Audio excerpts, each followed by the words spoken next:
So they're going to vote, I mean, kind of like right now, on whether or not we've got ourselves an end of a shutdown. And Democrats aren't just mad. They're out of their minds, crazy angry. Okay. I'm Tony Katz. This is Tony Katz Today. Let the show begin.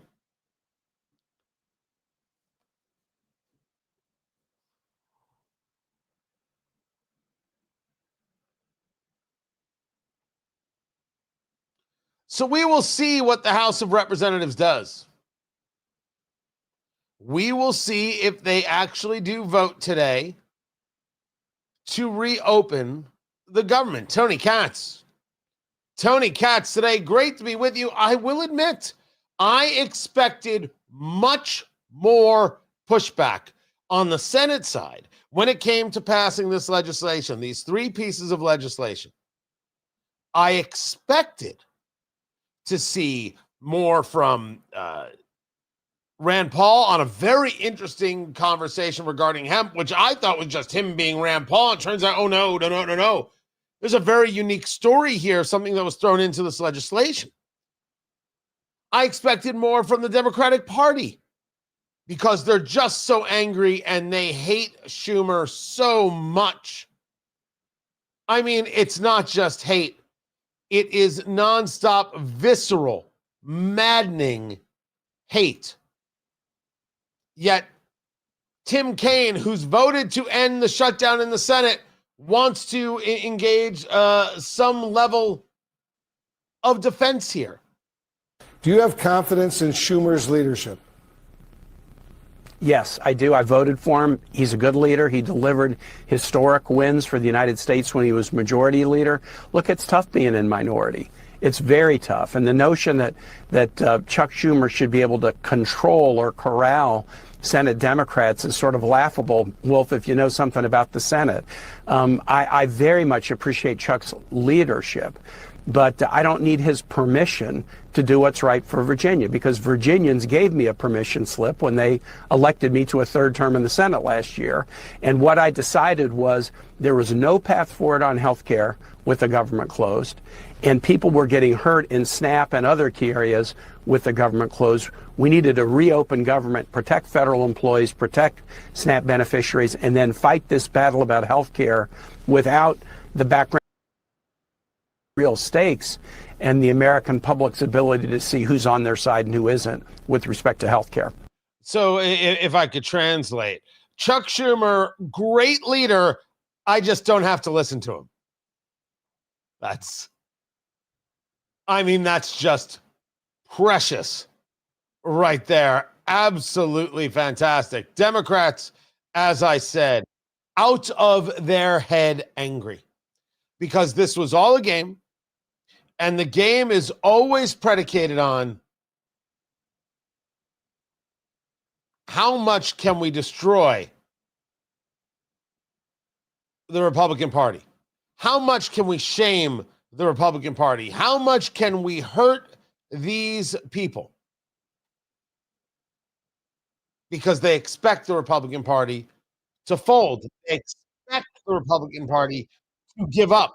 They expect them to quit. And they didn't. And that's one of the great lessons here, that they didn't. We'll get into it. So this is going to hopefully end things by Friday.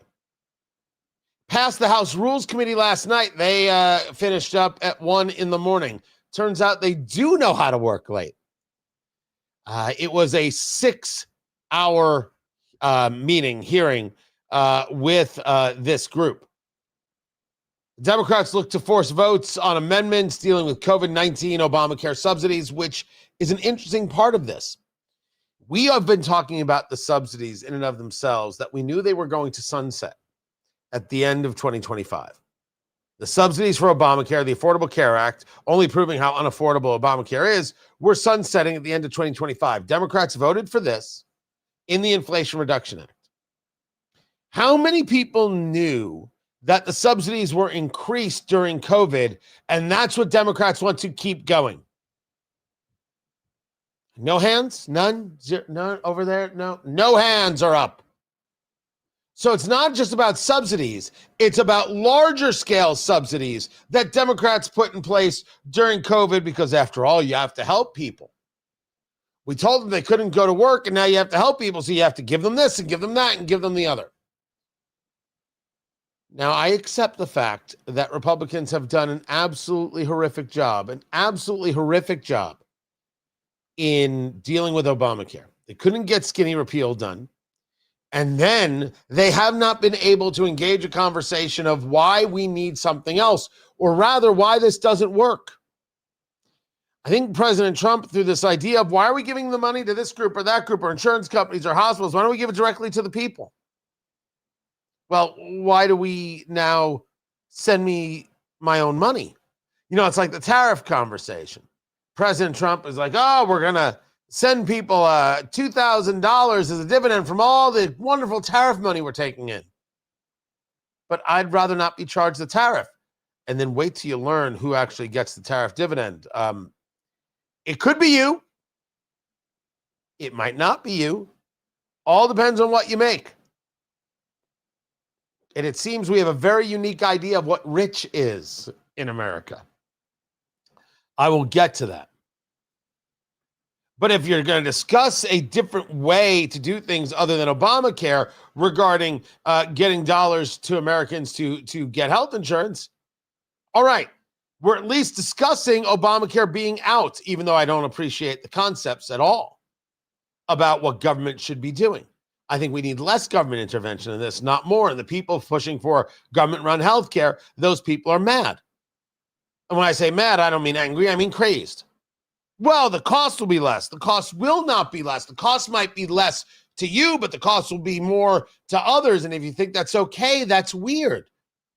You want to subsidize this group at the expense of that group? I'm sorry, that's unacceptable. That's an obscenity. Why would anybody think that that's a value, that that's decent? They actually think that they are moral people. They are not. The Republicans have done a lousy job of this, and they've done a really lousy job of pushing the idea of that the market has value. And we've got a whole group of people on the political right now who seem to be very opposed to the concept of markets. Man, do they need to get slapped around something fierce? Yeah, theoretically. Not talking about getting physical with anybody. Everybody just settled down already. Obamacare doesn't work. Republicans need to now go forward on this with strategy about, hey, this would be better for you.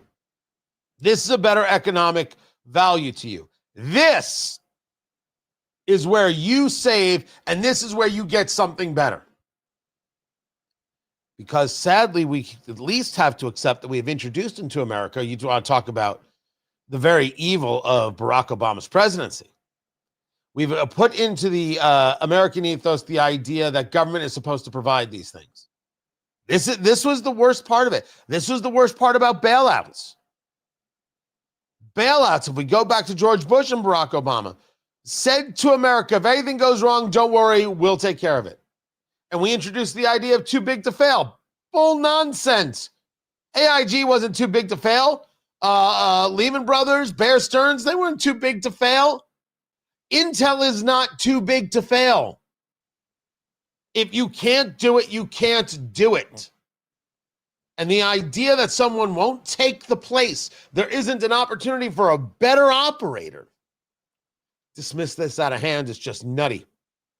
Nutty. But let's go one thing at a time here. Here we are, taking a look at the House voting to end this shutdown. I, for one, am very pleased. And I like the fact that the Democrats are this angry. I like the fact that they're upset.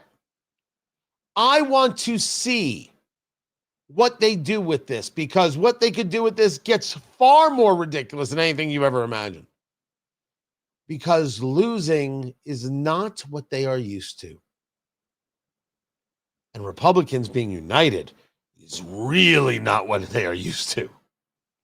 So we're going to see if they get to the call there. We've got the White House briefing today.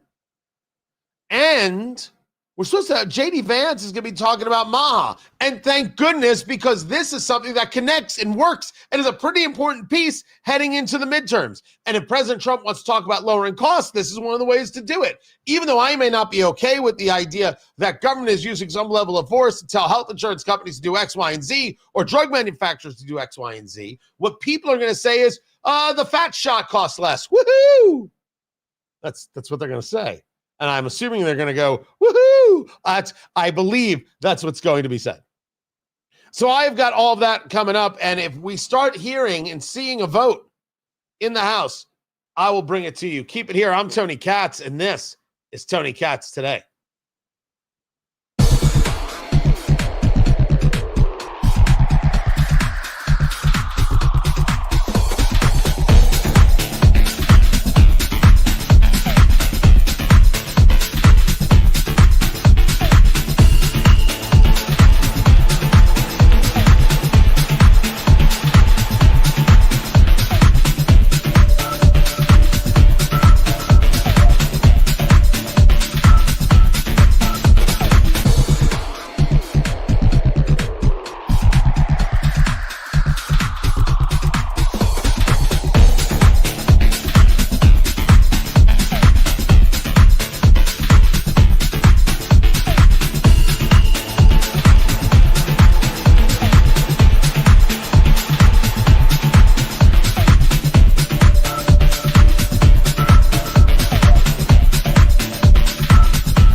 I love it when people are like, shut up, Tony.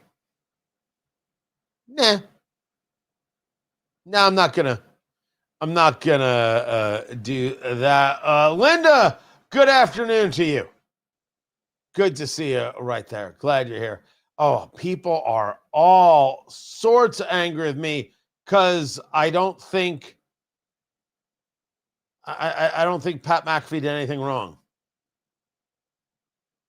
Like, I don't think he did anything wrong. He interviewed the president of the United States. So it's Veterans Day and you're interviewing the commander-in-chief. Makes perfect sense to me. Everyone's just got to move on with their day.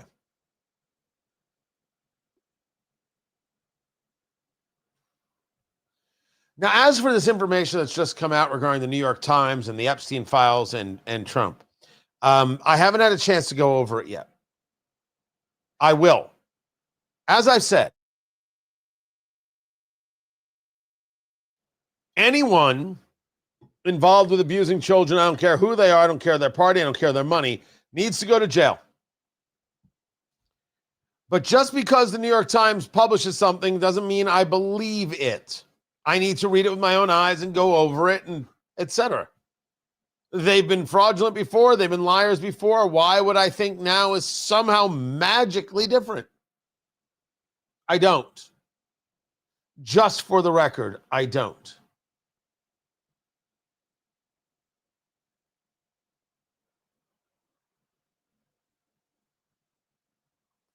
There we go. I'm going to get into this from Abby Phillip.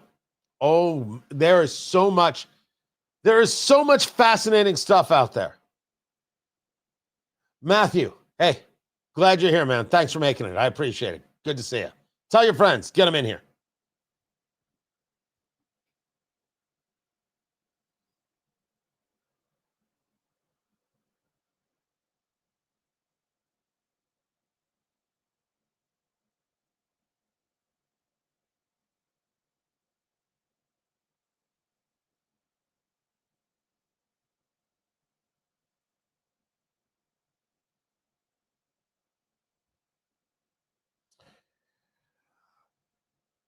I am fully aware that the New York Times is pushing a story and emails regarding Trump and Jeffrey Epstein. And I am fully aware that people who never listen to this show never listen to this show. Tony Katz today. What's going on, everybody? Glad you're here. Good to be with you. I am smoking from Oliva, or is it Oliva? The Master Blend 3, the Churchill right here, this soft box press, which is really more kind of an oval. I had my first one yesterday, my second one today, my third one coming up soon. These emails where Epstein is allegedly emailing, I think it's Ghislaine Maxwell, who's the one in jail, who procured the young girls for Epstein and his client base, and how allegedly Trump had spent time with a victim and nobody had said anything and done anything, and he hasn't mentioned anything, etc. I have not read the story yet. That story came out today. I have not gone through it yet. I've seen what is the alleged email. I have stated on this show from the beginning, I want the Epstein files. I have an entire history, live streams. You can go back and check youtube.com/Tony Katz. I absolutely want the files. When President Trump said, what do you want the files for? The files don't matter. Could we all please be focused on things that matter? This doesn't matter. I said that President Trump was wrong. He was. On my morning show just today, wrong about Epstein, and certainly wrong was President Trump. We'll get into it regarding H-1B visas and students from foreign countries going to universities right here in the United States. The Epstein thing was a very rare miss for the president, but he missed. And you had people immediately coming to his defense. Hey, President Trump says we shouldn't care about this. We shouldn't care about this. Well, you're wrong. I don't care how big of a radio host you are. I don't care how big of a so-called influencer you are. You're flat out wrong. Of course we should be paying attention to this. And of course this matters. To say all of a sudden it doesn't matter, hey, man, you're going to need a different kind of idolater. I don't play that way. And so people are now sending me these things. Well, what about this? What about that, Tony? What? I'm on record. I don't worry about what people send me on social media. By the way, now this is you. I want the Epstein files. And I want them now. We haven't released enough. Not at all. And I don't care what your last name is, and I don't care how much money you have. If you're involved in abusing children, you need to go to jail. I do agree with the people who say if they had stuff on Donald Trump, they would have released it already. How in the world does an email like this come out now? It didn't come out to try and keep him out of office? We magically only found now? It's hard to believe. It's hard to engage that way. So there we are on Epstein. I have not gone through the New York Times article yet, which it's the New York Times. The grains of salt that you would need in only the fry guy at McDonald's has more grains of salt that you would need to read a New York Times article and believe it just because it's in the New York Times. Need to go over it. Need to look into it. So I have not had the chance yet. I'm fully aware that it's out there. I want the Epstein files, and anybody associated with the abusing of children needs to be in jail. I don't give a damn who they are or who their daddy is. Doesn't mean a thing to me. Abby Phillip went on with Joy Reid. Now, Abby Phillip is the one who hosts the show there on CNN. And that show is only worthwhile because Scott Jennings is a revelation. Scott Jennings and his ability to just push back every bit of nonsense that the political left puts forward. And they put forward a tremendous amount of nonsense. I mean, it is very impressive. Here, I'll give you an example. This took place on that Abby Phillip show. Check this out right here. This sucks for you guys because Trump has put you in a very difficult position because as my colleagues have said here, right, if Joe Biden or any other Democrat would have said this, you'd be like, that's ridiculous. I don't know you very well, but I can assure you that the condition of Donald Trump being the president versus Joe Biden in no way, shape, or form sucks for me or Jim. I think it's quite difficult to defend somebody who puts you in a position of saying we should put somebody else besides Americans first, especially when he's just given billions of dollars to bail out Argentina. I think first of all, it was a currency swap, which we made a profit on. Number two, it's quite easy for me to be perfectly comfortable with the President of the United States, who's presiding over a broad coalition that does have disparate views. The previous administration, you couldn't sit here and tell me who the hell was in charge. I know who's in charge. You're right, and I'm not going to defend it. I'm not sitting here to defend that. It seems like you are. It seems like you are when I say that Scott Jennings is incredible at his job. He is. But this was Abby Phillip on with Joy Reid. Ho, ho, ho. Let us begin. Conservatives are living in a completely different information world than liberals. And breaking that down needs to be done. Because when you don't ever even hear the facts, it's hard to even know that you're wrong. And that happens a lot. I mean, half my job sometimes is knowing what the latest conspiracy is, so that if it comes up, I'm ready to address it. Because it happens a lot where people don't even know that what they're saying or what they've seen and believe is not true. And so that happens a lot. And I don't come away from that saying, what's the point of this? People are just saying false things. I think that one time that person brings up something that is debunked and false, and I debunk it at the table, might be the very first time that someone out there has heard an alternative point of view. It's conservatives who aren't engaged in facts.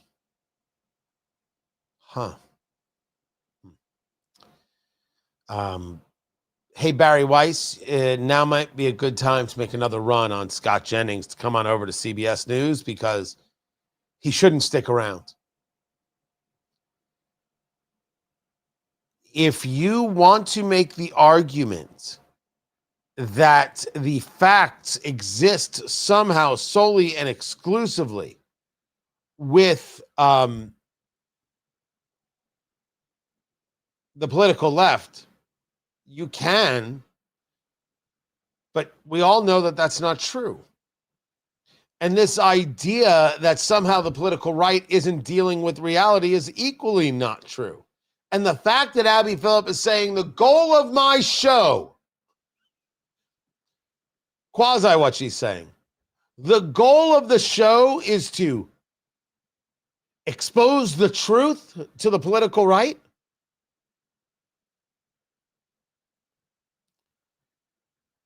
Okay, we're done here. Honestly, I'm impressed she said it because I didn't actually know what the goal of the show was. But if that's the goal of the show, oh my gosh, she's not doing it because the only reason anybody watches is for Scott. This is Tony Katz today. Crazy. I don't know if our country is a comedy show, but way too much of it is very unserious. I'll agree with that. I will absolutely agree with that. And let me take this on right here because I don't believe this to be true. Plain and simple, she has the slot of time because she's a black female, nothing else. No, I don't think that that's the case when we're talking about Abby Phillip, right? They wanted this kind of the five vibe. That's what seems obvious to me. And they felt that she'd be at least acceptable in driving the train, trying to keep things on a level of the tracks, right? If someone were to say to me that Harris Faulkner on Fox has a show just because she's a black woman, I wouldn't be a buyer of that. I would consider that to be pretty nonsensical. So no, I don't think that is the case. I really don't. I think that it's ideological more than anything else. And I think that it is quite clearly about wanting to have that level of competition show even at a different time slot. Now, if you ask me, are people hired in places because of those things? Yes. That's true. But I wouldn't argue in this case it is a level of solely. This is oh, look at that. It's JD Vance. Let's tune in right there. They better fix the volume. Important in the Manhattan Project. And what I keep on finding myself You hear thinking, that? I mean, this is a brilliant guy. This is, one of the, I think it was Edward Teller or Oppenheimer or another, the Manhattan Institute people said about von Neumann that von Neumann was talking to his 3-year-old, and then he realized that he used the same skill von Neumann did when talking to a 3-year-old as he did with everybody else, because he was so far above everybody else in terms of brilliance. Better fix but then that you audio. read about this guy, and I think to myself, half of the shit that this guy said would have gotten him canceled or would have gotten his career Well, if ruined he's or gonna would have had his curse, I life can't put him ruined. on radio. There is no way that this country is going to advance unless we're comfortable with people Come on, Vice who are President willing Vance. to challenge orthodoxy. And that's what I think got so broken, not just about the scientific bureaucracy, but probably it was worse in the scientific area than in most other places. We'll give them a minute to see if it fixes the audio. Otherwise, I'm not going to be able to challenging radio some of these side. old orthodoxies. Can't. And part of that is If he's gonna welcoming curse, I people certainly can't. who are Come a on, little now. unusual, because unless you do that, like you're But I not gonna like the solve idea America's of promoting and problems with pushing McKinsey Maha. consultants who It's say the winner, everything the right. right way all the time. No offense for the McKinsey consultants, because but many of whom are very brilliant people, but like you need the How does it consultant sound to you, Lynn? mindset. You also need the person who is Yeah. just thinking about an idea because it's interesting and it's fascinating and it's That stinks. Let's see if they fix it in a little bit. Let's see if they get to that. In the meantime, I have got a whole bunch. Is it? Let me see if I can do that. I don't know how long they're going to be. News monitor.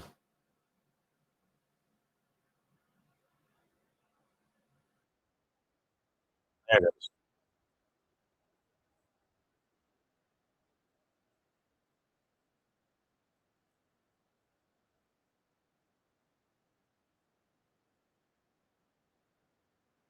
Yeah, this one's it.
So this is JD Vance and Robert F. Kennedy Jr. speaking at an event, the Maha Summit in D.C. Tony Katz.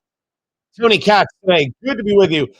This is the kind of stuff that is very, very helpful. This is the kind of stuff that connects with the American people. Make America healthy again is successful. People see it. They want to be a part of it. They want it for their kids. These are good things. So the importance of this, it also fits in with the idea of lowering costs in general, but creating better outcomes. And better outcomes for everybody. better outcomes for poor Americans, better outcomes for rich Americans, better outcomes all the way around. And that's a winning argument. That is a very clear winning argument, and one that needs to be better addressed by the administration. Oddly enough, I can't even believe I'm saying the words. More RFK. In every single way, more Robert F. Kennedy Jr. Because the arguments that he's making are much better arguments. They're winners. And this administration needs some winning arguments. There was a lot of talk, and we shared this, about some polling that came out the other day. And the polling that came out the other day was about President Trump and the economy and it not being great. And I believe this to be true, that people see the economy as not great. The polls, however, say to me not something that's terminal. Well, the midterms are lost, but no, something that is very much convertible. First, you have to be able to sell your story. What prices have come down? Gas prices. Why aren't you talking about it more? What you're doing with drugs, prescription drugs. Got to talk about that more. But beef prices are out of control, and you can't scream, well, look what the beef producers are doing. What are we doing to reduce inflation? What are we doing to reduce regulation to make these things easier? Show your work. It's really important. So President Trump is not pleased about this, as you can imagine. Well, over there at CNN, they note that President Trump is not pleased about it. They're fully aware that he's not pleased about it. So Harry Enton, who is their numbers guy over there, takes to the television screen and says, hey, don't get mad at me. No, not at all. And if I had one piece of advice to my fellow fast food lover, it would be, in the words of Michael Jordan, stop it. Stop going after the polls. You have a real problem. Because take a look here.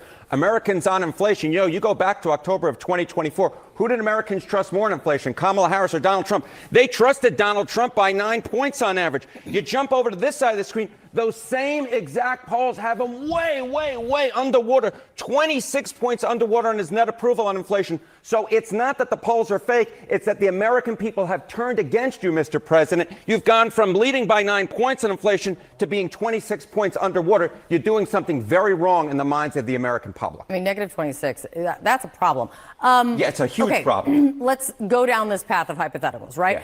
Yeah. If the polling is off a la 2024, what would that mean for the president? Yeah, okay. And inflation. Exactly. So you see this switcheroo, right, going from +9 to -26. That's a move of over 30 points in the wrong direction. But let's say the polls are off. Let's take up Donald Trump on his hypothetical, right? Oh, the polls always underestimate me. Well, here's Trump's net approval rating on inflation. Currently, he's 26 points below water. If the polls are off like they were in 2024, he's still got a Titanic-sized problem. He's then 24 points underwater on inflation. So, yes, the polls underestimated him, but just by about 1.5 points in 2024, he would still have a massive problem on inflation, even if the polls were off like they were a year ago.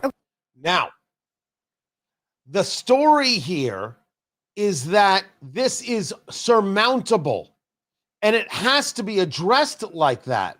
This is not, well, it's over. Oh, what a foolhardy thing to say.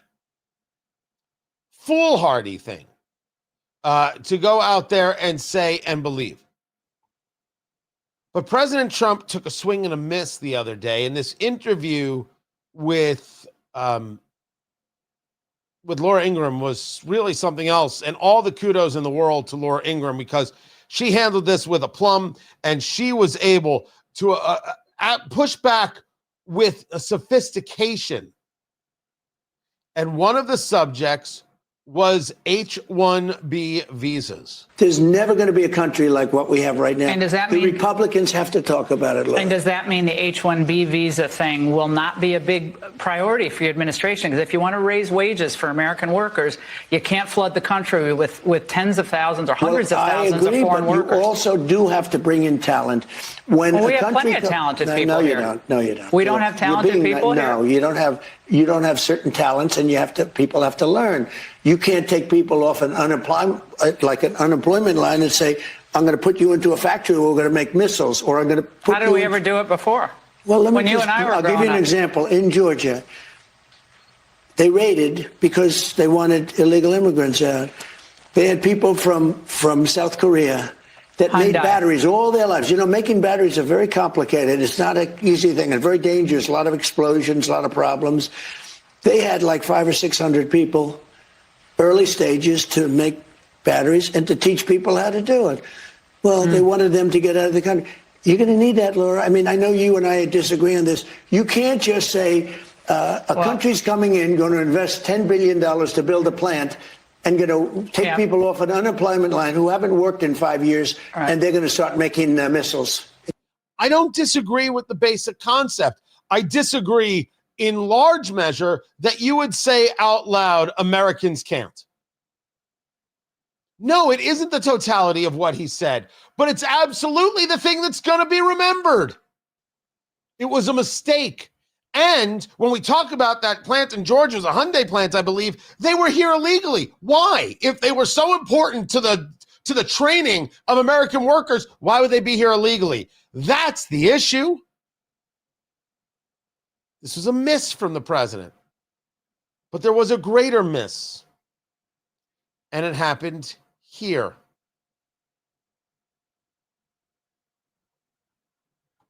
Wait a second. Let me try that again. Better. Folks are not thrilled about this idea of hundreds of thousands of foreign students in the United States. We have about 350,000 Chinese. One point during COVID, you were going to, push to, get them out, but that was pulled back. You've said as many as 600,000 Chinese students could come to the United States. Why, sir, is that a pro-MAGA position when so many American kids want to go to school and there are places not for them, and these universities are getting rich off Chinese money? Sure.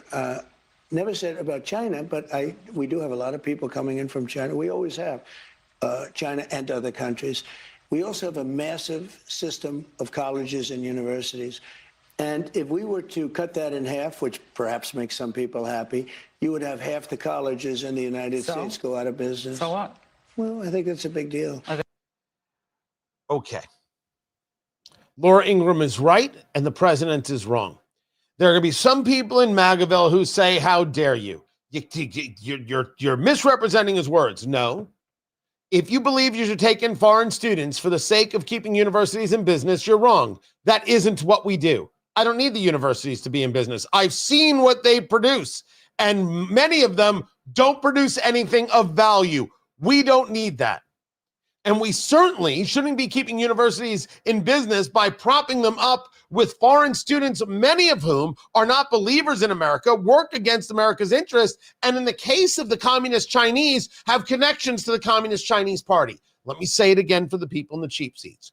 No one connected to the Communist Chinese Party should be allowed to go to school in the United States. No one connected to the Communist Chinese Party should be allowed to own land. They shouldn't be allowed to own land. They shouldn't be allowed to own a business in the United States. There's a national security issue here, and I don't want to hear from anybody about how, you're being anti-Chinese.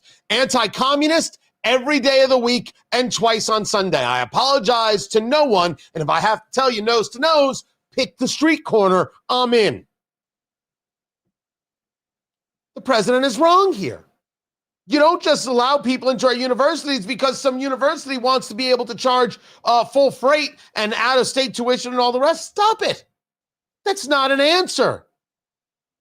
It's not an answer to say we need the H-1B visas because Americans can't do the job. That's nutty. If you want to offer some visas so we can train Americans on specific things that were being done in other countries, fine by me. A rational argument. And then we train our people, and then we train more Americans. Isn't that the whole purpose? But this is not just a miss. This is a massive miss. It was a miss on the Epstein files, and it's a miss here.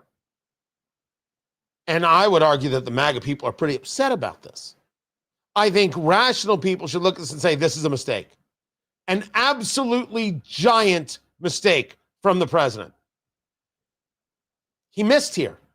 He's just wrong. His advisors are wrong. I don't want to hear from anybody in the administration talking about, well, you see, what he's saying is, I don't need anybody to go back and explain it. He's wrong.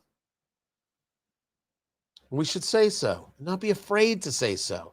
I voted for President Trump. I feel I'm better off. I feel that I still have better opportunities now than I ever would have had with Joe Biden or whoever was running the country at the time, and better opportunities than Kamala Harris. Absolutely. When he makes a mistake, I say so. And the people who say you can't say so, pay no mind to them. This was a miss from President Trump. He needs to correct this immediately. I'm Tony Katz, and this is Tony Katz Today.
Welcome back, Tony Katz. Tony Katz Today.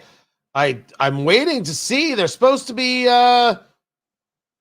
getting ready for a vote. Democrats were going to speak and everything else. And then in the next hour, we're supposed to have the White House briefing. So that's always a joy. But they have not started talking yet. I'm pretty disappointed. Angry Democrats, my gosh, just cue the bourbon. Glad you're all here. I'm Tony Katz. Good to be with you.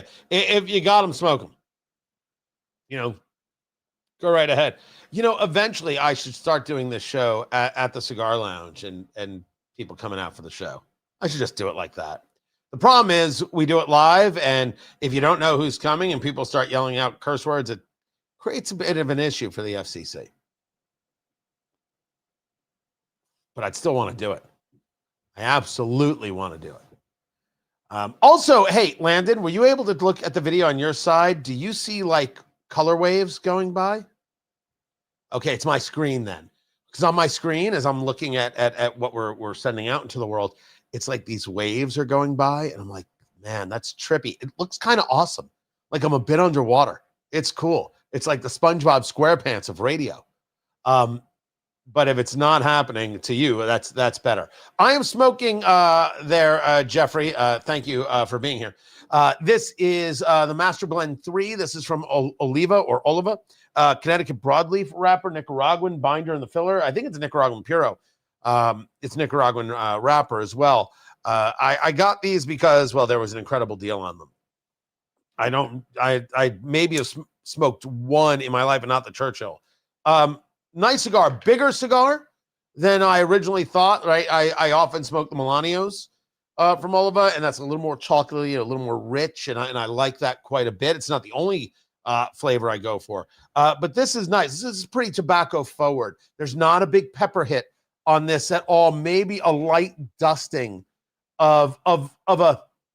It's not super spicy. I'll call it a black pepper that kind of hits the tongue. Definitely tobacco forward. There's a little bit of, as you get into this, I'm into the final third of the cigar. There's a little bit of a cream that kind of joins in, which is nice. Not as prominent in the first third or into the second third. It's much more not pepper bomb, just tobacco strength, which I enjoy. It just wasn't what I was expecting. Was not what I was expecting. Yeah, I know the Northern Lights were happening in the Midwest. They're happening in Indiana, where I live. Yesterday, we couldn't see them where we are, but our neighbor got like crazy photos. We're like, what happened next door? It didn't happen for us. Did not happen for us at all. So, meanwhile, back to the show.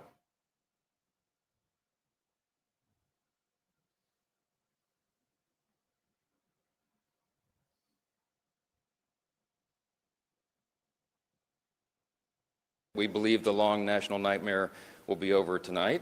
It was completely and utterly foolish. So you've got Mike Johnson, he's the speaker, saying that our long national nightmare will be over tonight. Well, okay. Okay. I'd be happy to see the shutdown be over. Tony Katz today. Great to be with you. As for Representative Ocasio-Cortez. I think it's important that we understand that this is not just about Senator Schumer, but that this is about the Democratic Party. Senator Schumer, there's no one vote that ended this shutdown. We are talking about a coordinated effort of 8 senators with the knowledge of Leader Schumer voting to break with the entire Democratic Party in exchange for nothing. And now people's health care costs. Let me try and explain to you what just happened there. No, wait, I don't have to, do I? You know exactly what you didn't need me. Honestly, this is the best part of the day. You didn't need me to tell you. What is it that Representative Ocasio-Cortez said right here? Right? What did she say right here? We understand that this is not just about Senator Schumer, but that this is about the Democratic Party. Senator Schumer, there's no one vote that ended this shutdown. We are talking about a coordinated effort of 8 senators with the knowledge of Leader Schumer voting to break with the entire Democratic Party in exchange for nothing. In case you don't know what it means, because I know you do. She's talking only about Senator Schumer, and she's running for the Senate. She is blaming every bit of Democrats splitting and not listening to their leader on Schumer. She's blaming all of this failure on Schumer. She's running for the Senate. There is no question. Zero question. She's doing this. And by the way, don't say, oh, that's great. She's going to be formidable. She's going to be an issue. You got the White House press briefing that is scheduled to happen. And we might hear from Democrats angry before they go vote in the House. Keep it here. This is Tony Katz today. By the way, Jeffrey, they're not I think it's pronounced Chico. Or it's Chico, isn't it? Anyway, it's a very, very nice cigar. I think they do a nice job over there. The same people who distribute that distribute something called the Epic. And the Epic 10, the 10-year anniversary of the Epic, is, I think, an incredible smoke. So if you ever do find that, you should go get that. So here's what we have got. We're waiting on a House vote to take place. We're waiting to see if there are Democrats who are going to speak out about this. We have got the White House press briefing. Yeah, I think they moved. The vote's now going to be earlier this evening. And so now it's just Democrats who are going to be speaking out in anger. Then we've got the White House press briefing. So I've got that all for you coming up. That is all coming up. I'm glad you guys are here. Do me a favor, kick back, relax. The show is in a radio break right now. So we're going to take the quick break. Then we'll come back and we will get to it. I have much more to get to. Want to hear the briefing because there's a lot. There's going to be a lot of pointed questions about President Trump and the economy and affordability and all that jazz. And I do not know if Karoline Leavitt is going to enjoy that because this is one of the rarer times where the White House is on its heels a bit. And when I say on a bit, I mean the White House is on its heels. President Trump did not make things easy in that interview with Laura Igraham. And again, Ingram was solid, proving that you can ask tough questions of the president, but you can be respectful about it, but you can push back and it's okay. Someone's not going to tell me Laura Igraham is fake news? Oh, I'll wait for that. So guys, hang loose. Keep it right here. We'll be back in just a few minutes.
Welcome back, everybody. Tony Katz. Tony Katz today. Good to be here. Good to be with you.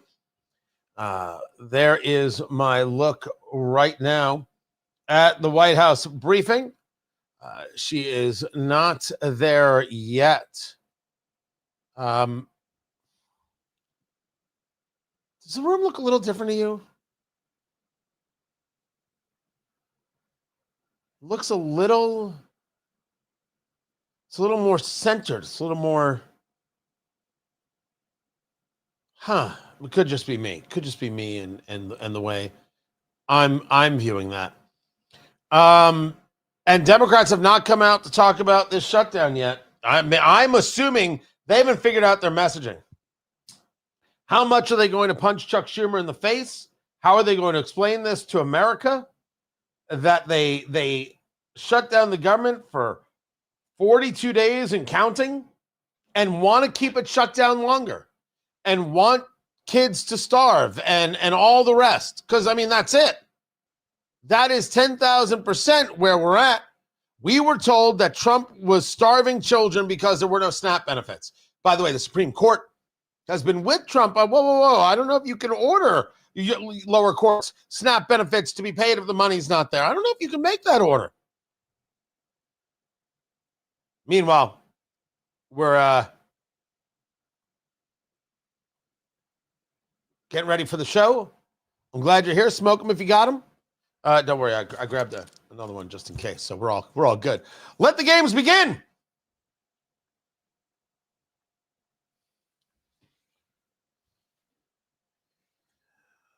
The White House briefing expected soon.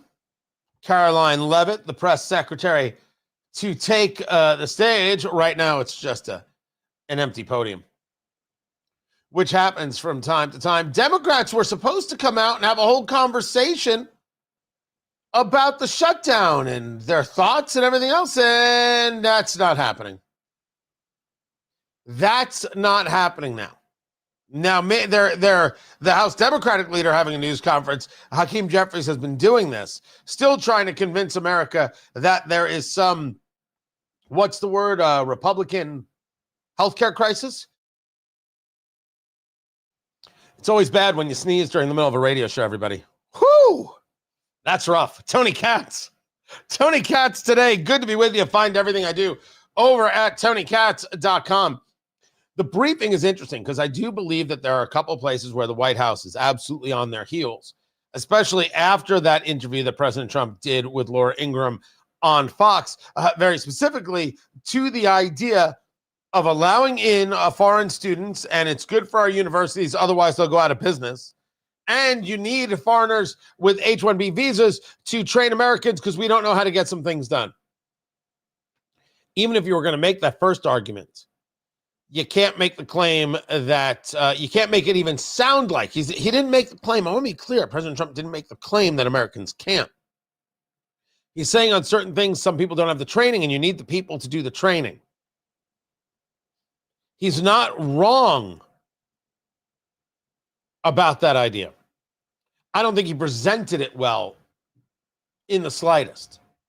I think he made a very, very big mistake there.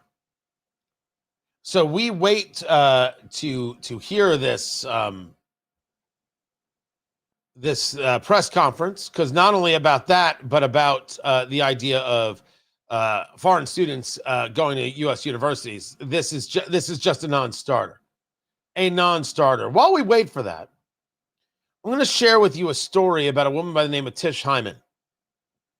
And now, she is the one, if you caught the story last week, you heard the story of a woman who was thrown out of a Gold's Gym in Los Angeles. And she was thrown out because she was complaining that there was a man inside the women's locker room. She is, by her own admission, very, very loud, a lesbian, and she is black. And she wants you to know this. As a matter of fact, she starts this conversation with a guy by the name of Senator Scott Wiener. He's a state senator in California. He is the guy most probably going to run for Nancy Pelosi's seat. And she starts with letting you know who she is and what she's about.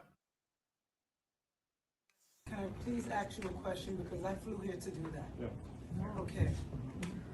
As a lesbian woman who was attacked in the women's locker room at Gold's Gym this week by a self-identifying trans woman with a documented history of domestic violence, I'm deeply concerned about women's safety in female-only spaces.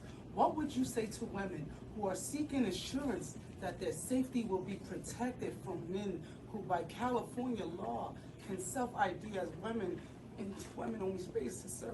Please tell me. How do you handle this there, state senator?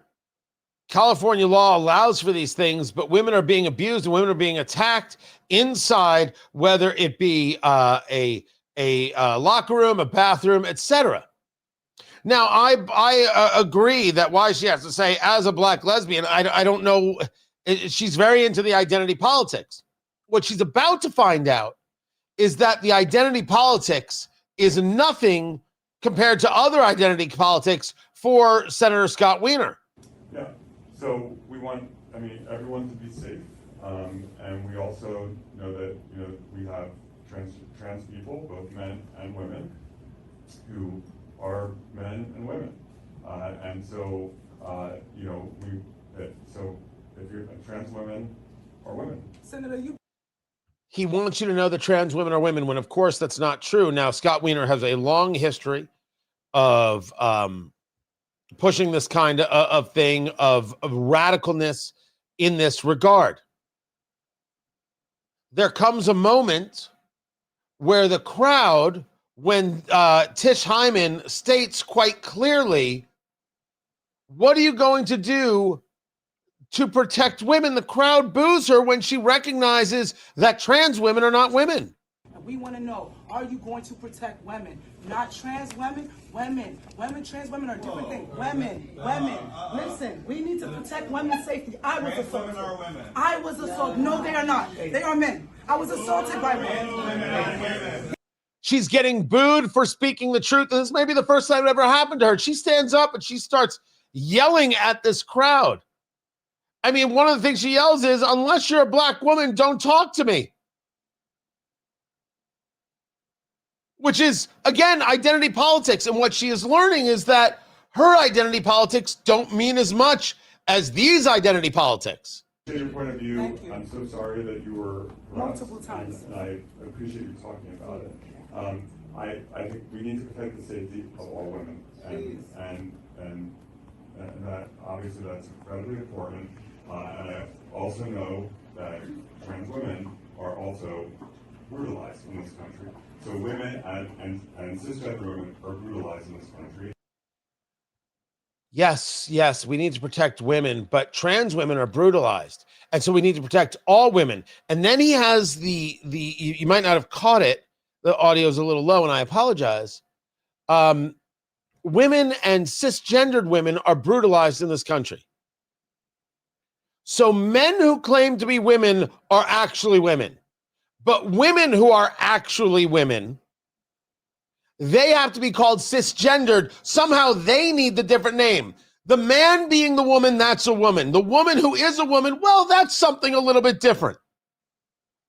If you want to know how broken, how diseased this ideology is, there it is. Men are women, and women are a part of some kind of different group, and they should just shut up and take it. And listen to the crowd supporting that very idea. It's horrifying. And it is exactly where the left is. Now, someone's going to say to me, Tony, these things don't matter, and the election in Virginia proves it, because Winsome Earl Sears, the Republican lieutenant governor who was running for governor against Abigail Spanberger, ran on this and lost. Well, if it's all that you're running on, you might very well lose. And the more I hear about that race and how poorly her staff did and the total lack of outreach and everything else, maybe resting on laurels that somehow this was going to be won because Glenn Youngkin is already the governor. And of course, nobody wants this madness from the left. Mistake. You have to run every race like you're down 20 points.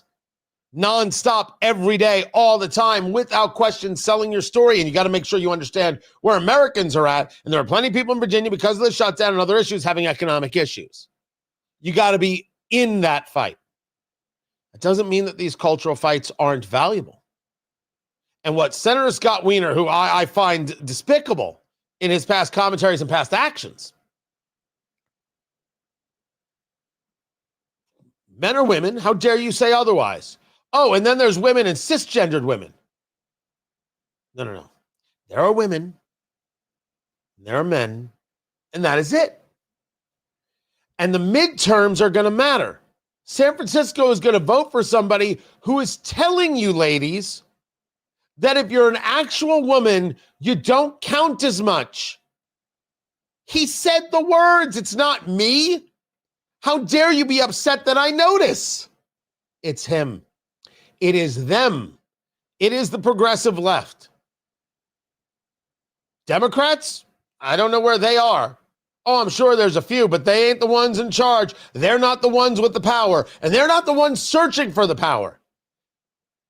You allow Democrats to get control of the House. As I've said, they'll be inaugurated on January 3rd, 2027, and they will impeach Donald Trump on January 3rd, 2027. It's going to happen. If they win. And if they win, this is the kind of stuff they believe. This is the kind of radicalness, whether you call it the Marxism or anything else, that they believe in. Can't give these people power. And women, you understand that this is just hate. That man hates you. And the people who believe in this trans nonsense, as if somehow we all have to change our lives and actually believe that men can be women, they hate you. I don't think you should hate yourself, and I don't think you should hate your daughters. I don't think you should take a back seat, and I don't think you should lay down and take it. So how about you don't vote for them in the midterms? White House briefing is coming up. I will bring it to you. Keep it right here. This is Tony Katz Today.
Welcome back, everybody. Tony Katz. Tony Katz today. Good to be here. Good to be with you.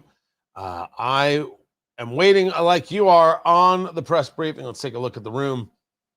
Oh, right there. No one. Oh, did he take the seat in the? So there he is, right over there, taking the seat in the social media seat. No, I haven't applied for it yet.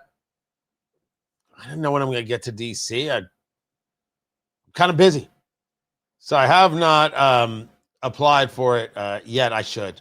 I'm sure it's a lot of fun. So we'll hear from her.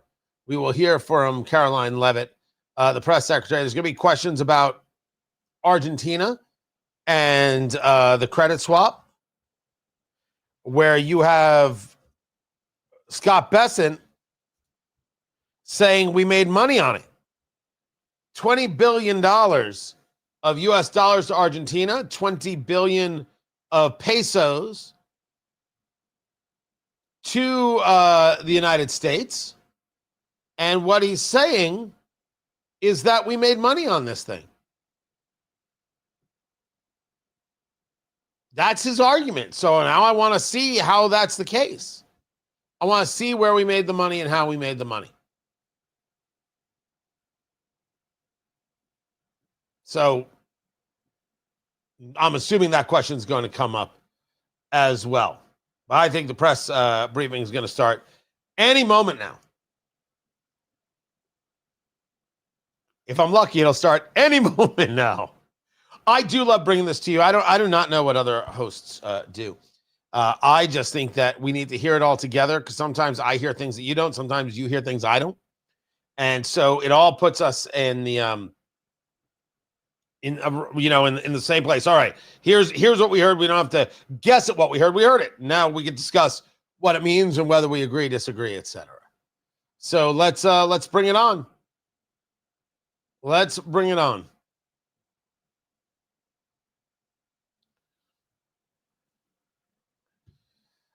The press briefing about to begin. Waiting on Press Secretary Karoline Leavitt. Tony Katz. Tony Katz today. Good to be with you. Live streaming over at YouTube, youtube.com/Tony Katz.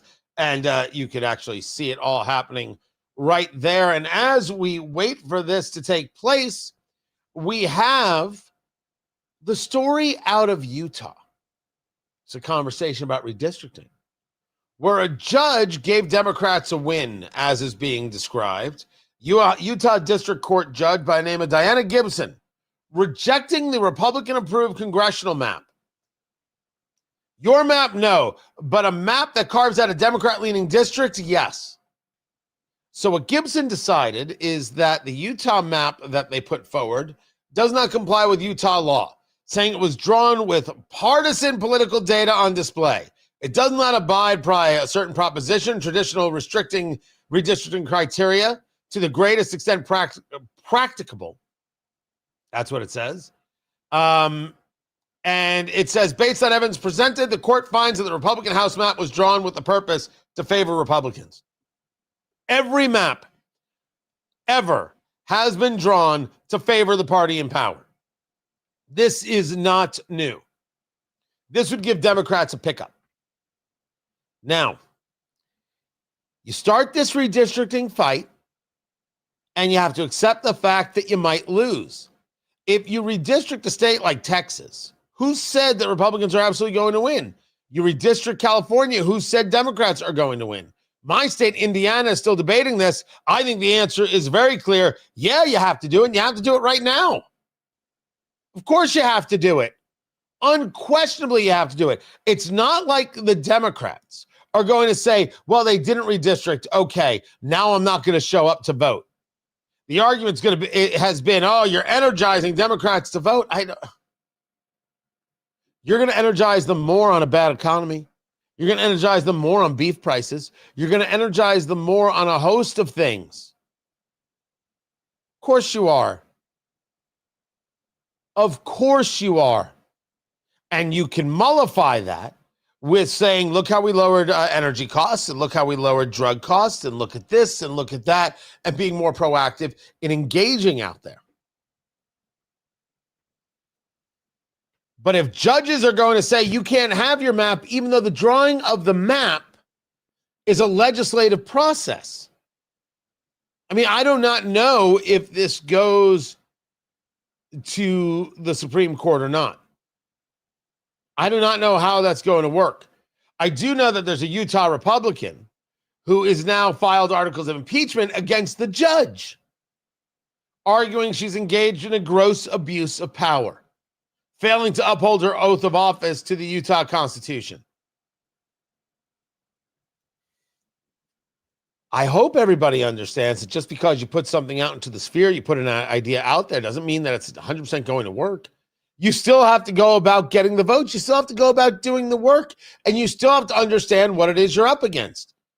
You opened up this conversation here. You opened up this idea of redistricting. You got to see it through. As for my state, I am still a supporter of redistricting. I have not been moved. I have not been swayed. I have seen some people saying, well, the polling says 51% of the people of Indiana were called Hoosiers. By the way, they don't favor that. 51%. Yeah, that's enough to move me. So silly. The argument is, if you have the power, do you utilize it? That's the question. And you say to me, but Tony, isn't that the whole problem? It's all about power, and you think you should utilize this power, and that's just so awful and so terrible. I bring to you Eric Holder. Eric Holder, the former Attorney General of the United States.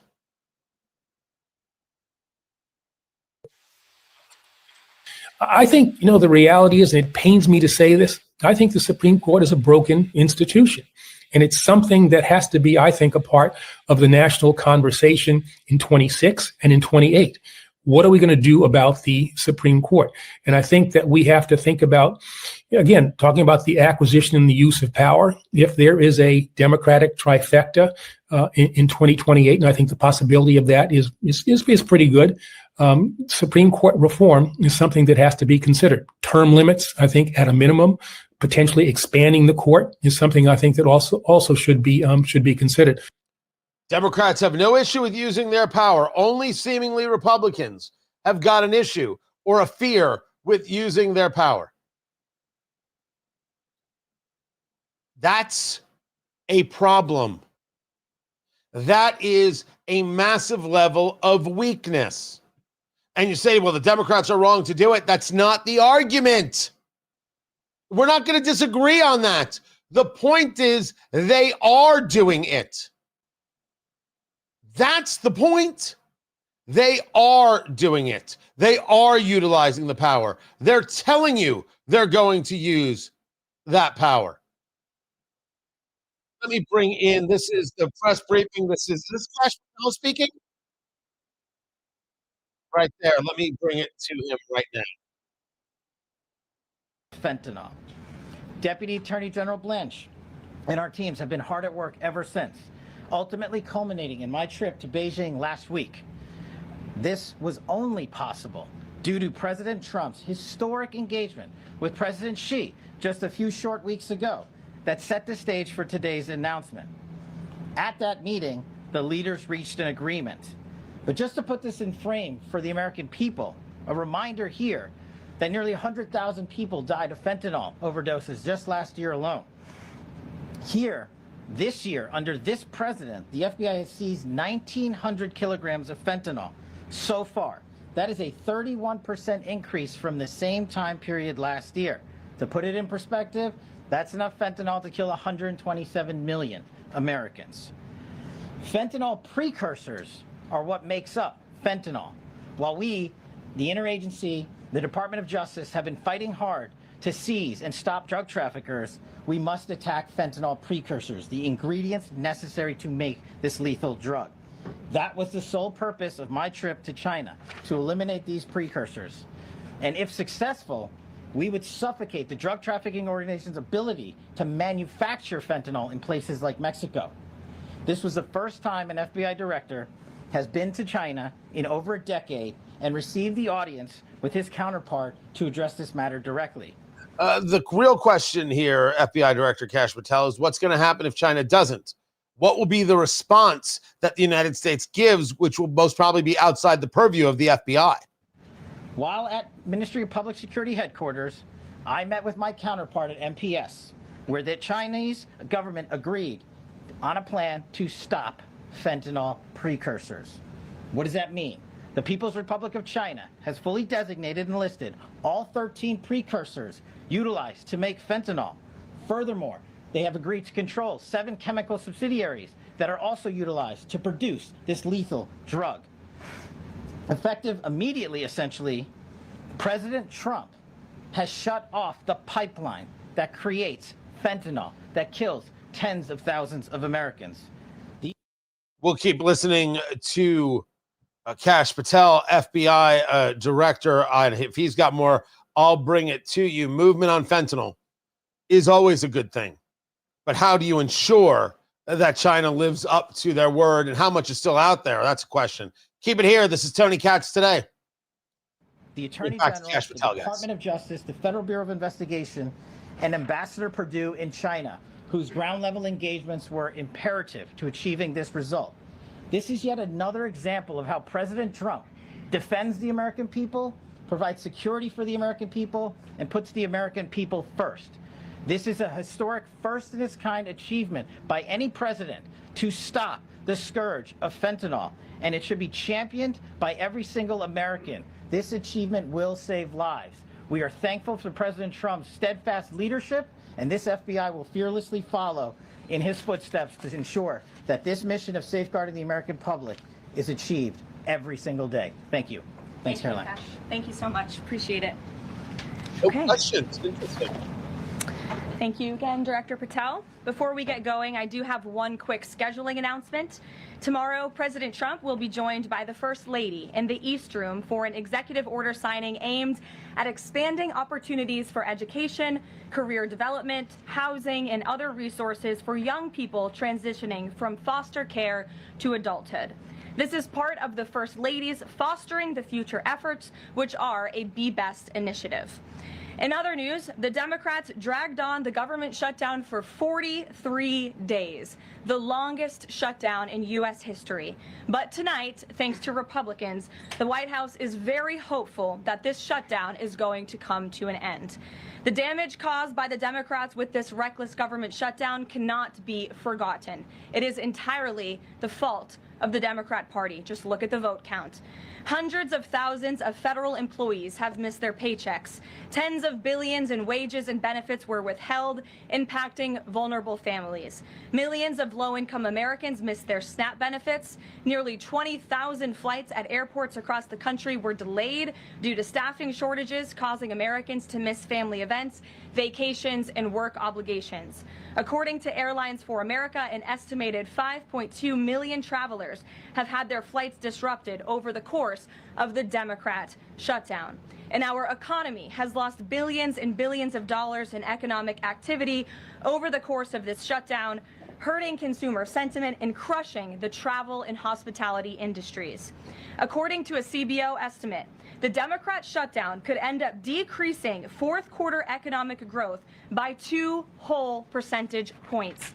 The Democrat shutdown made it extraordinarily difficult for economists, investors, and policymakers at the Federal Reserve to receive critical government data.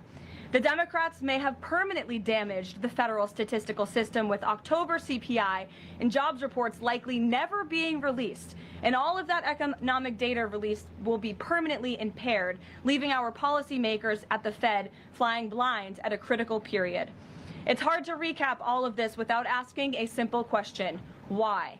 Why have the Democrats put the American people through this pain for 43 days in a row? And it feels like Groundhog Day being up here again talking about this Democrat shutdown. And the answer to that question is pure partisan politics. They started this shutdown with a ridiculous demand to force taxpayer-funded healthcare benefits to illegal aliens who broke into our country. Even after it was clear President Trump and Republicans would never force American taxpayers to pay for free health care for illegals, In fact, President Trump's One Big Beautiful Bill fixed that problem. The Democrats kept dragging this reckless government shutdown on for weeks longer to boost their turnout in an election, perhaps one might guess. That's because the Democrats are totally captured by their far left-wing base, who only care about attacking President Trump, even if it means hurting innocent Americans in our country. The Democrats' weakness and their unwillingness to buck the fringe members of their party dragged this harmful shutdown on for 7 weeks and inflicted massive pain onto the American public. But let's be clear. The clean CR being voted on today in the House of Representatives that will lead to the reopening of the federal government is what President Trump and Republicans have supported from day one. Our troops, air traffic controllers, and federal employees will be back to receiving their regular paychecks. Families in need will get back to receiving their food purchasing assistance, and the people's government will soon be back open for business. So starting with an announcement from FBI Director Kash Patel about the precursors of fentanyl and getting the Ministry of Commerce in China to say that they will make adjustments and now require permits to be able to have those things and to engage in export of those chemicals. Karoline Leavitt there, White House press secretary, moving into, of course, the shutdown. Democrats did this. Republicans are reopening the government. You're welcome. Tony Katz today. Great to be with you. Let's take it back to Karoline Leavitt and the press briefing. And that's exactly what President Trump has done since day one of his administration. Since the first day in office and every day since, the Trump administration has taken aggressive action to fix the Biden-created cost of living issues. The notion that the same Democrats who just shut down the federal government to sabotage our economy, rob people of their paychecks, and also helped Joe Biden ratchet up inflation to 9% are now suddenly affordability champions, that notion is completely absurd. And it's something only the liberal media would have the gall to push. But the reality is that President Trump and his administration have done so much to lower prices and increase the economic prosperity of the American people. And this president and his team of amazing economic advisors are going to keep working on this issue every single day. In less than 10 short months, President Trump signed the largest middle-class tax cuts in American history, including no tax on tips, overtime, and Social Security, which will guarantee that next year Americans are going to put more money back into their pockets. The president has completely unleashed American energy dominance to help bring gasoline prices to the lowest in 5 years, and we expect them to continue to decrease. And it has also lowered energy costs overall. There is more work to do, but again, the president's deregulatory and pro-American energy agenda is absolutely going to continue to drive down prices. This formula worked in the president's first term, and we expect that it's going to work again. And this is key because we know energy costs are the #1 driver of inflation. Again, just look at what Joe Biden did to our energy industry over the past 4 years of his administration, and look at what happened to inflation as a result. So this is the White House continuing to now put out some messaging. Things are better. Your life is better off. Look at what we've done. They're going to try and counter message, and they're going to try and bring those poll numbers into a better line, and they're going to get America to understand that they're better off. Some lower grocery prices would go a long way. Some lower insurance prices would go a long way. Movement in those areas matter. But I don't think the president is doing anything wrong by saying, hey, look at what we've already done. Even if it doesn't affect you, look at these things we've done. The no tax on tips, that's a small segment of the population. Insurance costs, large segment of the population. Continue to work. Wages are rising at the fastest pace of the start of a presidential administration in 60 years. The cost of the typical new mortgage is down by nearly $3,000 per year. There's much work to do, and this administration will continue to do it. But President Trump has already made great progress in cleaning up the economic disaster that was created by Joe Biden. With that, I will take your questions today. And in our new media seat, don't throw it on Biden. Turner, who works for a new outlet, a UK outlet, but based here in Washington, D.C., GB News. Bev, thank you for being here today. Why don't you kick us off? Thank you, Caroline. So the clock is ticking on the Friday deadline by which the BBC must retract and apologise for their malicious edit of the President in the documentary shown last year. The recently resigned Director General of the BBC yesterday described the organisation as the very best of society and blamed the enemies of the BBC for this outcome. Also yesterday, a senior government minister launched a fierce defence of the channel in the House of Commons, saying that the broadcaster remains a light on the hill for people all over the world. So, does the President feel that the network is taking this situation seriously? Does he believe that they've shown sufficient regret? Does this strain the relationship between the President and the Prime Minister? And given that the organisation Interesting question about the BBC, but Prime Minister Keir Starmer has his own issues. I'll get to that. In his pursuit of truth and justice. Well, thank you, Bev. There's a lot of questions in one there. I will say I know the President has a very good relationship with Prime Minister Starmer. You have been there. You've seen them in their interactions. You've questioned both leaders in your time joining us when we've gone to the United Kingdom a few different times now. However, he has always been very frank when he disagrees with leaders, even whom he has a good relationship with. And the BBC, being a fair news organization, is definitely an outlet. I think these two leaders would disagree. The President has made it very clear that this is a leftist propaganda machine that is unfortunately subsidized by British taxpayers, and he thinks that's extremely unfortunate for the great people of the United Kingdom and Great Britain. And I think that the President was deeply concerned by the editing, the purposeful and dishonest editing of his speech that was so clearly fake news. And he rightfully dubbed that term many years ago. And this is a classic example of that. We see it in the United States all the time. We see it now in the United Kingdom. As you know, the President's external legal counsel has filed a lawsuit against the BBC. We expect that to continue. And whether they apologize or not is up to them. Thanks for being here, Bev. Ouija. Thank you, Karoline. Sure. I have your statement about the new Epstein emails that have been an Epstein question. I'll get to the BBC stuff, but this about those Epstein emails that New York Times emails were made public. Can you address their substance? Did the President ever spend hours at Jeffrey Epstein's house with a victim? These emails prove absolutely nothing other than the fact that President Trump did nothing wrong. And what President Trump has always said is that he was from Palm Beach, and so was Jeffrey Epstein. Jeffrey Epstein was a member at Mar-a-Lago until President Trump kicked him out because Jeffrey Epstein was a pedophile and he was a creep.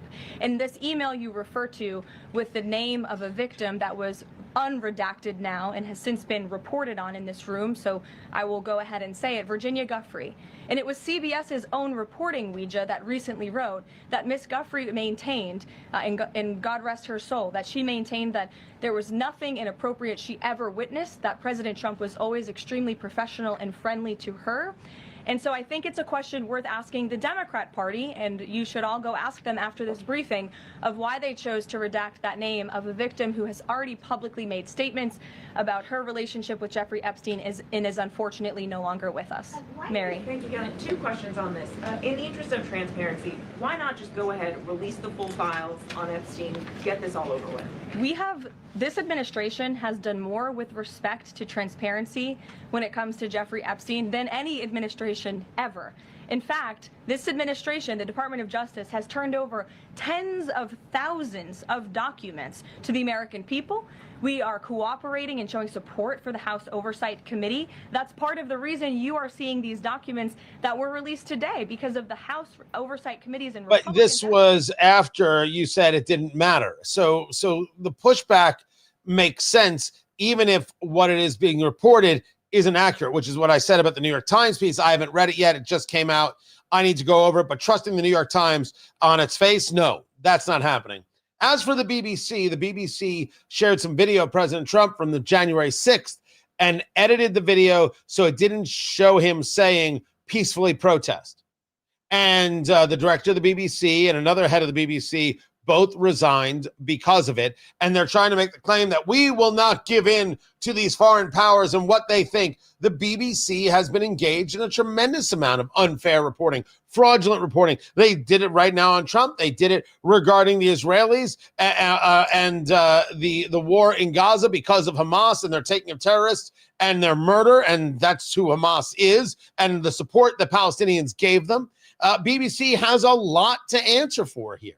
So the argument is the BBC clearly is not in a business of being honest brokers, anything but being honest brokers. So that's where that BBC story is. As for Keir Starmer, more and more voices saying he has lost the government. He has lost the people. He is not protecting the British people. He's too busy protecting immigrants who push a value system that has nothing to do with British law, but has everything to do with Islamic law. We've had enough of losing our country to these people, enough of people telling us that somehow we're the bad guys as British citizens. You could be sure that I shouldn't say sure. You should not be surprised if you see a change or some kind of movement in British government very, very soon. Back to the briefing with Karoline Leavitt. I'm wondering if the president had input on this element of the deal and if he's at all disappointed that's going to reverse the downsizing of federal government that they did during the shutdown. I mean, look, I think it's about 6,000 workers total. When you look at that in comparison to the reduction in the federal workforce that this administration has done since January to get rid of the waste, the fraud, the abuse, and to reduce the size of our federal bureaucracy, we've done a lot of great work on that front, and we will continue to. But obviously, the president's main priority was to reopen the federal government and get people back to work, and that's what this deal accomplishes. There's been reports in Israeli media that the U.S. is considering building a temporary military base on the Gaza border. Can you confirm these reports? So I had a conversation directly with the reporter who wrote this article, and this article was based on a single piece of paper, an inquiry that somebody in the Department of Navy made about an idea that may happen in the future. And this reporter deemed that as an official plan and ran with a story that the United States is looking into it. I checked with the highest levels of the United States federal government. This is not something the United States is interested in being engaged in. It's not something we are currently involved in right now that we will be funding. And the president has been very clear he doesn't want to see boots on the ground with respect to what's happening in the Middle East. We've made great peace. We've made great progress with the peace plan in Gaza, and we want to continue to see that move forward. But I have no doubt the president doesn't want to see boots on the ground. More coming up. Keep it here. This is Tony Katz today. All right, let's bring it back. Sometimes that misleads people a little bit. Sure. There's been a question about UK intelligence sharing regarding the drunk interdictions involving Venezuelan boats. How will that affect the U.S. military operation? There's been a lot of discussion about the high caliber of the intelligence that has been provided before any of these military actions have taken place. I've seen that report. Oh, hello. I've seen that report. I'm familiar with the reporting, but we don't comment on intelligence matters, classified intelligence matters, as you know. As for the Trump administration's position on our narco-terrorist campaign in the Caribbean, it is going to continue, and the president has made it very clear he's not going to allow terrorists to bring illegal drugs that kill American citizens into our great country. Sure, John. I'll go to John and then Zolan. Go ahead. Thank you so much. Trump has talked about sending out $2,000 checks to U.S. citizens. Earlier this year, he also talked about sending a Doge dividend. That didn't materialize. Should U.S. Citizens expect a $2,000 proposal? Is the White House committed to making that happen? The White House is committed to making that happen, yes. And we are currently exploring all legal options to get that done. I don't have a timeline for you or any further details, but I can confirm for you that the president made it clear he wants to make it happen. And so his team of economic advisors are looking into it. And when we have an update, we'll provide one. Solon. You said at the top that one of the costs of the government shutdown was that people missed their SNAP benefits. Can you explain then why the administration went to court to fight the funding of food stamps and SNAP benefits? So recipients missed their SNAP benefits because the Democrats shut the government down. And they forced the administration to tap into a contingency fund that did not even fund the full entirety of this program. And so then you had an unhinged judge who was trying to dictate from the bench what the executive branch has to pay for and where that money has to come from. That is judicial overreach at its finest, and so that's why the administration pushed back on that. We can't have the judicial branch telling the executive branch that we need to rob the Children Nutrition Fund, which is what this judge was trying to do, to pay for SNAP benefits. That's completely inappropriate and it's unconstitutional, and we've been proven right with that legal argument. But now the good news is, again, thanks to Republicans and in several hours, President Trump, the government is going to be reopened, and SNAP recipients are going to receive their full benefits, which is what President Trump has always wanted to do. Stephen. Why also did you need the judicial process for that? I mean, during this shutdown, didn't the administration have a responsibility to tap into any of those reserves to ensure Why didn't Trump do more of this? Why didn't Trump do more of that? As opposed to why didn't Democrats open the government earlier? We did tap into the contingency fund. And then the judge told us, no, you have to get more money from a children's nutrition fund. And we felt that was judicial overreach. He shouldn't tell the president which fund he has to rob because the Democrats are holding the country hostage by shutting down the federal government. Stephen, go ahead. Well, if the president is considering a pardon for Ghislaine Maxwell? Again, he's answered this repeatedly. It's not something he's talking about or even thinking about at this moment in time. I can assure you of that. Stephen. Karoline, I've got two questions about New York for you. Sure. First, you always do. Mayor-elect on brand for the New York Post. Mayor-elect Mamdani, he said that he plans to reach out to President Trump and that, quote, this is a relationship that would be critical. Does the White House have a response to this planned outreach? It's the first time I'm hearing of it. I'll let the president respond himself to that comment by Mr. Mamdani. My second question, Jack Schlossberg, the grandson of President Kennedy, announced today that he's running for Congress. He, in the recent past, has referred to his uncle, the HHS secretary, as, quote, a rabid dog, and he has said that the Trump administration is, quote, the most corrupt in American history. Does the White House have a comment on this sort of comment from a rising star in the Democratic Party? I don't even think such ridiculous comments are worth responding to. So Jack Schlossberg, grandson of President John F. Kennedy, is running for Congress. He's going to try and take Gerald Nadler's seat. And his slogan, I swear to you, his lawn signs, Jack for Congress. Actually, Jack for New York. I'm going to say that again. His lawn sign reads, Jack for New York. And I don't think he has any idea how people are going to take that lawn sign. I don't think they're going to read it as something about, a candidate. I think they're going to take it as an instruction. Oh, good Lord. These people. Let's bring it to the radio show. Seriously looking into. Sure. Thanks, Kelly. Danny, and then go ahead. Thank you.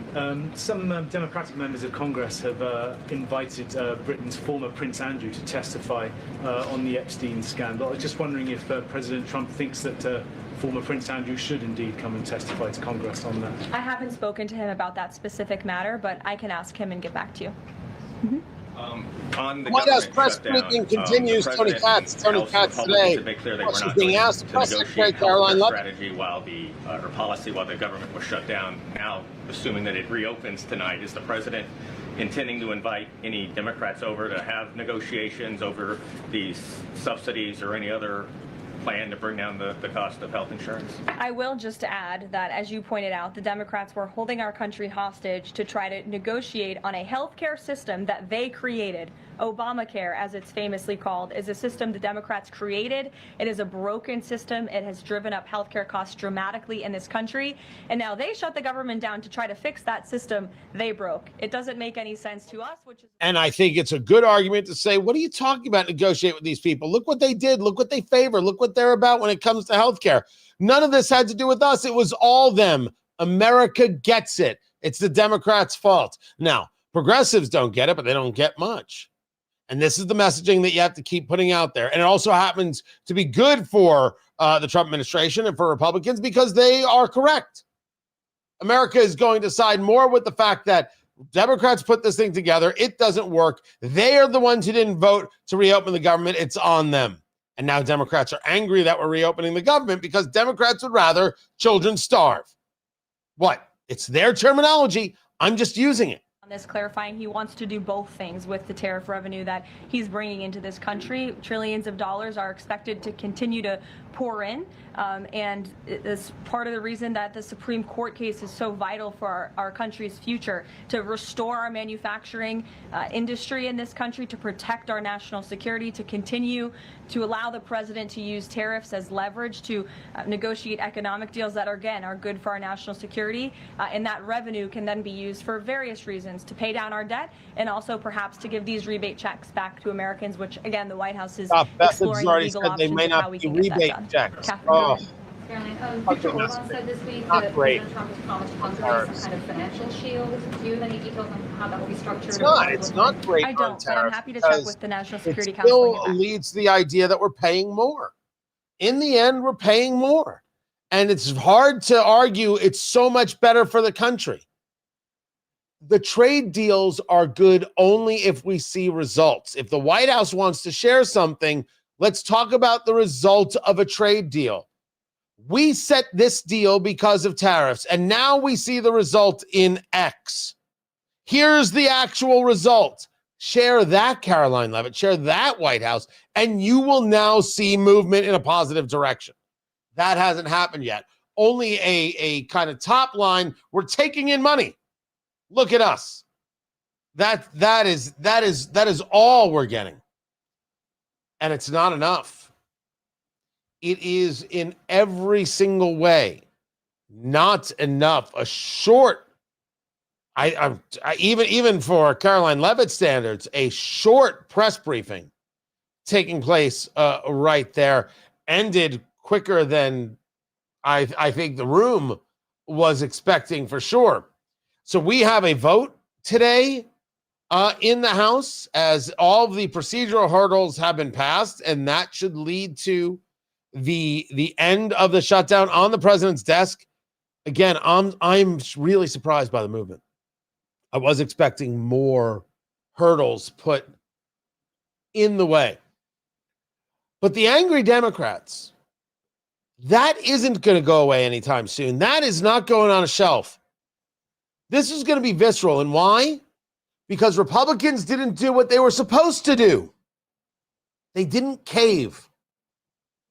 And I don't think we're paying enough attention to exactly how Democrats are reacting to that. Keep it here. This is Tony Katz Today. By the way, Jack, I wasn't dissing your name, but you cannot go out there and say your slogan is Jack for New York.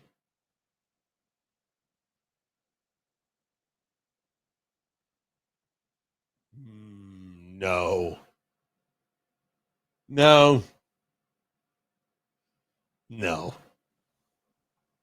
Leave it. I'll leave it there. Much more show to get to. Just go to WIBC.com and give the show a listen if you would. Appreciate you guys quite a bit for being here. We're here every day, Monday through Friday at noon. Now, Friday I'll happen to be out, but I'm here tomorrow. In my morning show, I've got Interior Secretary Doug Burgum. I'll share that interview with you. We're going to talk about energy and drilling and our own natural resources and this whole data center fight and whether or not we should be a nation and states should be clamoring for these data centers, or is this energy usage conversation very real and we haven't figured out a good system for dealing with it yet? So I will have all of that for you tomorrow. I'm thrilled that you guys are here. Really appreciate everybody showing up. I am back tomorrow at noon. Be sure to subscribe, TonyKatz.com. You can do that.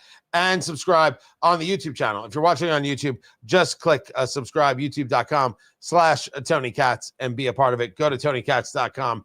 I appreciate it. And I will catch you tomorrow, everybody. So until then, take care.